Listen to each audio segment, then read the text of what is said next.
Okay.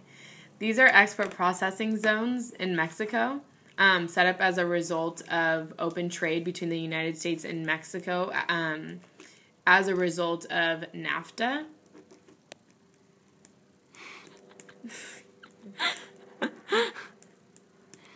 So families, a woman, a man, and their kids moved north where there was jobs along the border, because there were no longer jobs down here, because they had lost their farms, because big private companies were making lots of money, because NAFTA preferred big companies to little farms. So these farmers moved north to where there were jobs.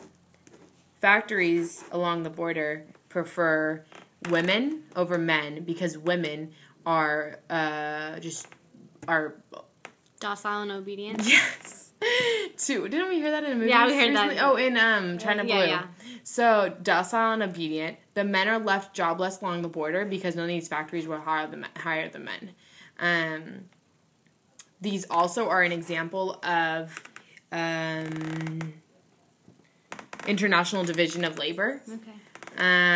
Wait, now explain what NAFTA is really quick. Just North American Free Trade Agreement. Yeah, North American Free Trade Agreement is an agreement between Mexico, America, and Canada. They're over here. To employ Mexicans that don't have jobs and want jobs. So is that what it is? It kind of came as a result of how... Well, because it's not just about Mexico and the U.S., though, because Canada plays a part in it, too. Okay. But the impact on Canada and America and on that relationship was much less, because they had already had trade happening.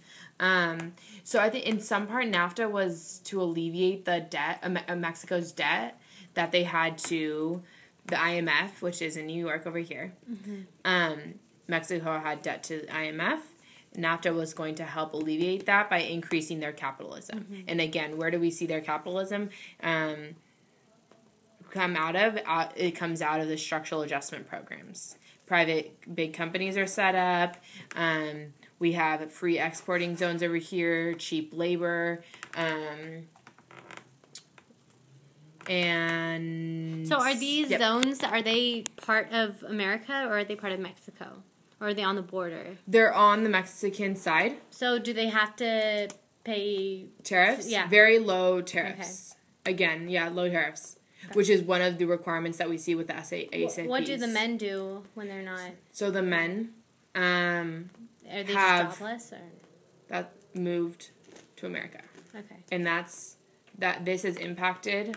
this has contributed to the increase in undocumented labor in America, especially along California, along the Central Valley, at the farms, right?